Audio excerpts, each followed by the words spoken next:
할렐루야, 4월 19일 금요일입니다. 오늘 새로운 은혜 함께 시작하시겠습니다. 주님 감사합니다. 귀한 금요일을 우리에게 열어주시고 오늘도 생명의 말씀이 있는 자리로 우리들의 마음이 향하게 하시니 감사를 드립니다. 오늘도 주님의 마음을 알아갑니다. 오늘도 말씀하여 주옵소서. 듣기를 원합니다. 예수님의 이름으로 기도합니다. 아멘, 아멘. 네, 오늘 34장 16절에서부터 37절까지 6기 말씀을 함께 들으시고 말씀을 나누도록 하겠습니다. 만일 내가 총명이 있거든 이것을 들으며 내 말소리에 귀를 기울이라. 정의를 미워하시는 이시라면 어찌 그대를 다스리시겠느냐? 의롭고 전능하신 이를 그대가 정죄하겠느냐? 그는 왕에게라도 무용지물이라 하시며 지도자들에게라도 악하다 하시며 고관을 외모로 대하지 아니하시며 가난한 자들 앞에서 부자의 낯을 세워주지 아니하시나니 이는 그들이 다 그의 손으로 지으신 바가 됨이라. 그들은 한밤중에 순식간에 죽나니 백성은 떨며 사라지고 세력 있는 자도 사람의 손을 빌리지 않고 제거함을 당하느니라. 그는 사람의 길을 주목하시며 사람의 모든 걸음을 감찰하시나니 행악자는 숨을 만한 흑암이나 사망의 그늘이 없느니라. 하나님은 사람을 심판하시기에 오래 생각하실 것이 없으시니 세력 있는 자를 조사할 것 없이 꺾으시고 다른 사람을 세워 그를 대신하게 하시느니라. 그러므로 그는 그들의 행위를 아시고 그들을 밤사이에 뒤집어 엎어 흩으시는도다. 그들을 악한 자로 여겨 사람의 눈앞에서 치심은 그들이 그를 떠나고 그의 모든 길을 깨달아 알지 못함이라. 그들이 이와 같이 하여 가난한 자의 부르짖음이 그에게 상달하게 하며 빈궁한 사람의 부르짖음이 그에게 들리게 하느니라. 주께서 침묵하신다고 누가 그를 정죄하며 그가 얼굴을 가리신다면 누가 그를 배울 수 있으랴? 그는 민족에게나 인류에게나 동일하시니 이는 경건하지 못한 자가 권세를 잡아 백성을 올가매지 못하게 하려 하심이니라. 그대가 하나님께 아뢰기를 내가 죄를 지었사오니 다시는 범죄하지 아니하겠나이다. 내가 깨닫지 못하는 것을 내게 가르치소서. 내가 악을 행하였으나 다시는 아니하겠나이다 하였는가? 하나님께서 그대가 거절한다고 하여 그대의 뜻대로 속전을 치르시겠느냐? 그러면 그대가 스스로 택할 것이요 내가 할 것이 아니니 그대는 아는 대로 말하라. 슬기로운 자와 내 말을 듣는 지혜 있는 사람은 반드시 내게 말하기를 욥이 무식하게 말하니 그의 말이 지혜롭지 못하도다 하리라. 나는 욥이 끝까지 시험받길 원하노니 이는 그 대답이 악인과 같음이라. 그가 그의 죄에 반역을 더하며 우리와 어울려 손뼉을 치며 하나님을 거역하는 말을 많이 하는구나. 네, 잘 들으셨지요? 여러분 한번 상상해 보세요. 여러분이 큰 기업체에 다니는 직원이라고 한번 생각을 해보세요. 그 큰 빌딩이요. 그 회사의 회장님의 것이고 회장님은 그 빌딩의 저기 높은 층 회장실에 계시는데요. 직원들은 한 번도 회장님을 만나본 적이 없어요. 그래서 우리 회장님은 어떤 분이실까 늘 직원들이 궁금해합니다. 그런데 그 회사에 회장님의 딸이 근무를 하는 거예요. 어느 날 사무실을 올라가려고 엘리베이터를 기다리고 있는데 엘리베이터가 탁 열려서 타려는 순간 잠깐만요! 같이 타요! 하면서 한 여성이 달려오는 거예요. 보니까 회장님의 딸인 것이죠. 그런데 엘리베이터를 탁 같이 타고 올라가는 동안에 환한 미소를 지으면서 싱글벙글 웃으면서요. 감사합니다. 아유, 놓치면 또 한참을 기다릴 뻔했어요. 몇 층에 근무하세요? 제가 눌러드릴게요. 12층이요? 네. 정말 감사합니다. 잠깐만요. 그러더니 가방에서 이렇게 사과를 2개 꺼내서 같이 드실래요? 하더니 자기도 한 입 베어 물고 또 권하는 거예요, 여러분에게. 점심시간에 커피를 한 잔 마시려고 1층으로 내려왔는데 복도를 청소하고 계시는 아주머니랑 두런두런 이야기를 나누면서 음료를 권하고 있는 회장님의 딸을 지나가면서 여러분이 본 겁니다. 자, 여러분들의 마음에 회장님의 딸에 대한 이미지가 어떻게 그려지실까요? 참 선하다, 사람이. 너무 겸손하다. 사람이 참 좋다. 그런 마음이 드시겠죠? 그렇다면 이 따님의 아빠, 아버지가 되시는 그 회사의 회장님은 어떤 분이실 거라고 상상이 되실까요? 분명히 그 아버지도 만나본 적은 없지만 참 따뜻하고 좋은 분일 거야 라는 그런 생각이 들지 않으실까요? 만약에 그 딸이 높이 쌓인 서류 뭉치를 들고 엘리베이터를 같이 탔어요. 그런데 20층 눌러주세요. 안 보이세요? 좀 같이 들어주세요. 라고 하더니 아무 말 없이 도도하게 서 있다고 생각해 보세요. 맥스 루케이도의 하나님의 거울이라고 하는 책에 실린 이야기입니다. 그 책에 이렇게 실려 있어요. 그들은 그를 본 적이 없다. 그들은 그를 만난 적도 없다. 그러나 그들은 그의 자녀를 통해 그의 마음을 본다. 여러분 동의하시나요? 세상은 하나님을 본 적이 없고 만난 적이 없지만 세상은 하나님의 자녀인 여러분들을 통해서 하나님의 마음을 들여다볼 수 있습니다. 여러분은 하나님을 비추는 거울이 되고 계신가요? 오늘 말씀을 묵상하면서 이렇게 하나님을 정확하고 분명하게 논리 있게 설명할 수 있을까? 라는 생각이 들 만큼 엘리후가 하나님에 대해서 아주 잘 설명하는 것을 묵상할 수 있었습니다. 아마도 엘리후는요, 하나님이 얼마나 공의롭고 정의로운 분이신지를 드러내고 싶었던 것 같아요. 그런데 오늘 말씀 엘리후가 전하는 하나님이 어떤 분이신지 이것을 계속 듣고 있다 보면 엘리후가 설명하는 그 하나님 곁에 가까이 머문다는 것이요. 굉장히 힘이 드는 일이고 겁도 나는 일이고 두렵기도 하고 무섭기도 해서 그 하나님 곁에 머문다고 하는 것은 그렇게 행복해 보이지 않은 그런 삶인 것처럼 느껴집니다.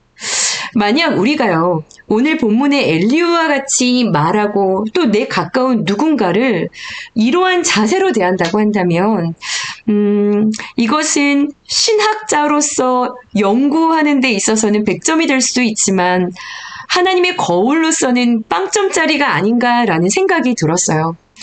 여러분, 공의의 하나님은요, 틀린 이야기가 아니죠. 분명한 공의의 하나님, 맞는 이야기입니다. 그런데 뭐가 문제가 있었던 것일까? 자, 어저께 엘리후가 사람들 보십시오. 그가 얼마나 악한지를 지금부터 밝혀봅시다. 라고 하면서 세상 사람들에게 이야기를 했다면은요. 오늘 본문 전체는 이제 고개를 돌려서 욥을 향해 오롯이 내뱉고 있는 말들입니다. 여러분, 첫 번째 단락에서요.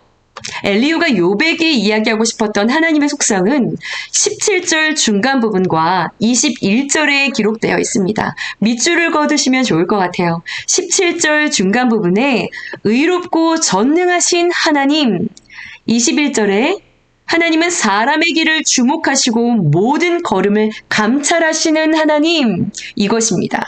두 가지 속성 다 이 하나님을 의지하는 사람들에게 있어서는 굉장히 힘이 되는 진리의 속성입니다. 네, 그런데 이 속성을 가지고 와서요, 이제 이렇게 펼쳐가기 시작하는 것이죠. 네, 첫 번째 단락을 보세요. 욥 어르신 16절입니다. 당신이 총명하다면 내가 무슨 말을 하는지 아마 잘 알아들으실 겁니다. 17절이요. 의롭고 전능하신 자가 잘못할 수 있습니까? 18절이요. 대단한 왕도 그분 앞에서는 쓸모가 없고 어떤 지도자들도 그분은 의롭지 못하다고 말하실걸요. 19절이요.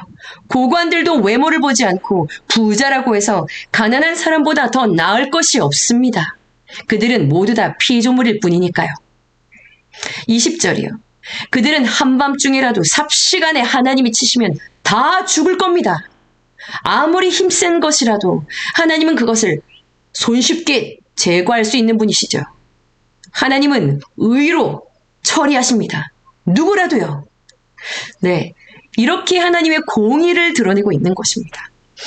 이렇게 하나님께 공의만 있으셨다면 여러분 누가 하나님 앞에 설 수 있을까요? 엘리후부터 설 수 없을 겁니다. 이렇게 공의만 있으셨다면 여러분 우리의 죄값을 우리가 다 치러야 했을 것입니다. 그런데 아들을 죽게 하셨다는 것은요. 당신께서 그 공의의 대가를 당신이 당하셨다는 것을 이야기하죠.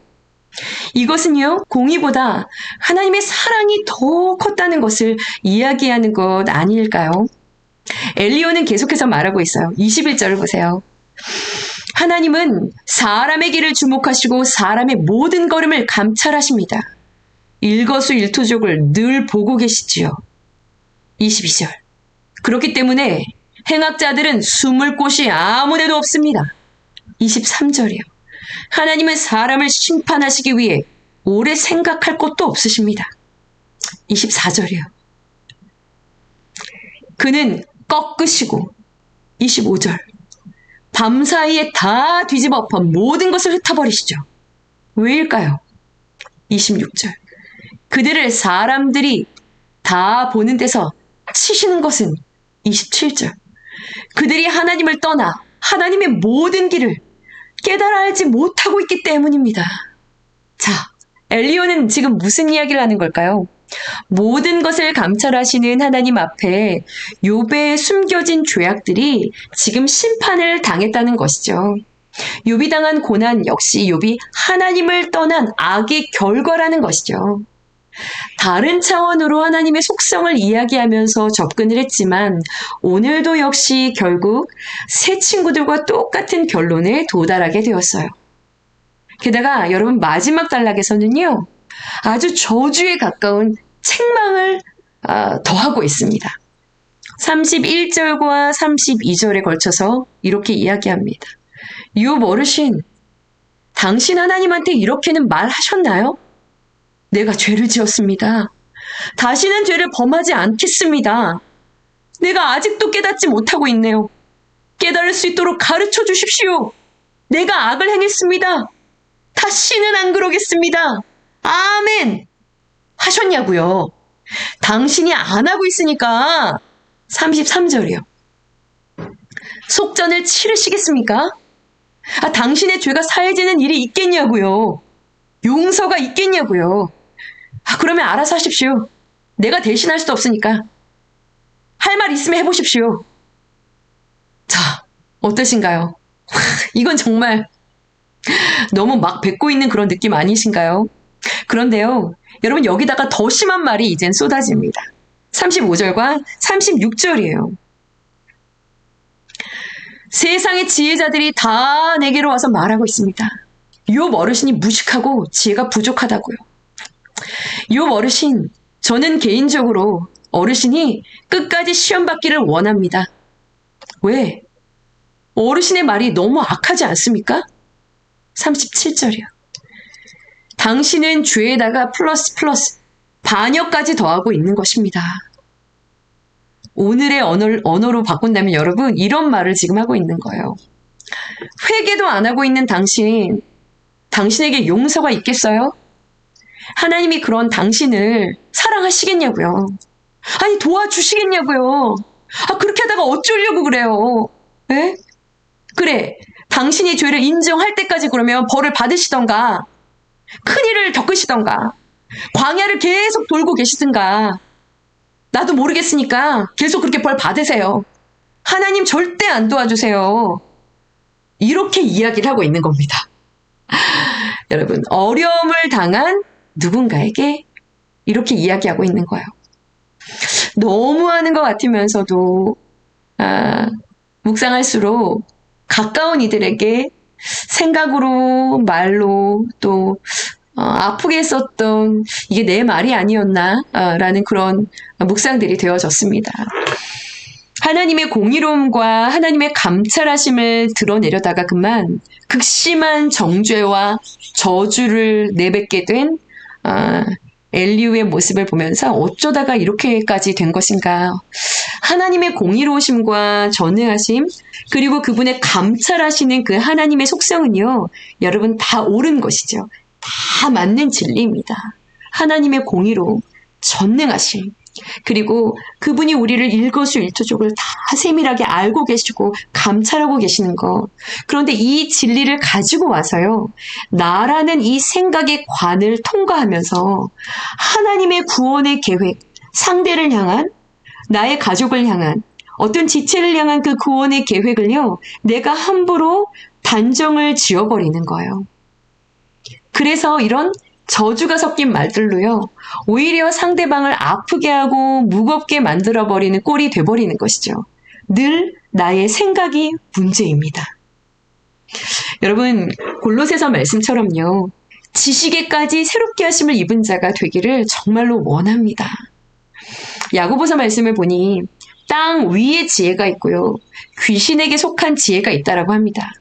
그 특징은요, 시기와 다툼과 혼란과 분열을 일으키는 것이라고 했어요. 그런데 하나님이 주시는 위로부터 난 지혜는 첫 번째가 순결하고 정결하고 깨끗하고요.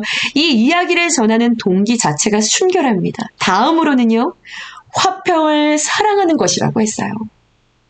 그래서 이야기를 전할 때마다 상대방도 내 안에도 사랑의 마음이, 주님의 화평이 흘러간다라고 했습니다. 여러분, 하나님의 진리와 속성을 깨달으셨나요? 그렇다면 나에게 먼저 적용하는 은혜가 있기를 원합니다. 또한 가족이나 어떤 지체를 향한 구원의 계획을 여러분, 우리가 다 알 수 없기 때문에요, 내가 깨달은 그 하나님의 속성을 가지고요, 사랑과 긍휼의 마음, 그 그릇으로요, 상대를 위해 기도할 수 있는 그런 저와 여러분들이 되기를 간절히 원합니다. 그리고 그러한 우리들을 통해서요, 여러분 하나님의 마음이 그들에게 흘러갈 수 있기를 원해요. 우리가 하나님의 거울이 되어서요, 그들에게 하나님의 마음을 보여줄 수 있는 저와 여러분들의 하루가 되어지기를 간절히 소원합니다. 여러분 함께 기도하시겠습니다. 주님 감사합니다. 그렇습니다. 주님은 정의로우시고 공의로우시고 전능하시고 우리들의 모든 삶을 낱낱이 감찰하시는 참 좋으신 아빠 아버지이십니다. 주님, 주님의 진리의 속성을 우리가 깊이 말씀을 통하여 알아갈 때마다 주님의 성품을 알아갈 수 있는 그 깊이가 더해감으로 아버지, 우리가 이 진리를 우리 주변에 있는 모든 이들에게 적용할 때 참으로 주님이 너를 아신다고, 너의 눈물을 보신다고, 너의 삶을 기억하신다고, 아버지 사랑이라는 그 그릇에 담아 하나님 아버지의 마음을 참으로 정확하게 분명하게 잘 전달할 수 있는 그러한 거울이 되어지기를 원합니다. 많은 이들이 우리들의 언어와 행실과 말씀과 그 가르침을 통하여서 참으로 주님을 분명하게 보지 못하는 시대를 살아가고 있습니다. 주님 회개합니다. 아버지, 주님이 어떠한 분이신지를 삶을 통하여 분명하게 깨닫고 우리의 삶을 통하여서 참으로 주님의 마음을 내어 비칠 수 있는 아버지, 참으로 깨끗하고 순전하고 순결하고 지혜 있는 그러한 거룩한 통로들이 되어지기를 원합니다. 오늘도 말씀을 묵상하고 기도하는 모든 자리마다 우리 주님 찾아가 주시어서 아버지, 주님의 그 성품을, 주님의 그 마음을 먼저 우리가 아버지 깊이 경험할 수 있는 그러한 시간들이 될 수 있도록 주님 임하여 주시고 주님 따뜻하게 만져주시고 말씀하여 주시옵소서. 일하실 주님을 찬양합니다. 사랑하는 주 예수님의 이름으로 감사하며 기도드렸사옵나이다. 아멘, 아멘. 네, 여러분 기도하시면서 나아가시겠습니다.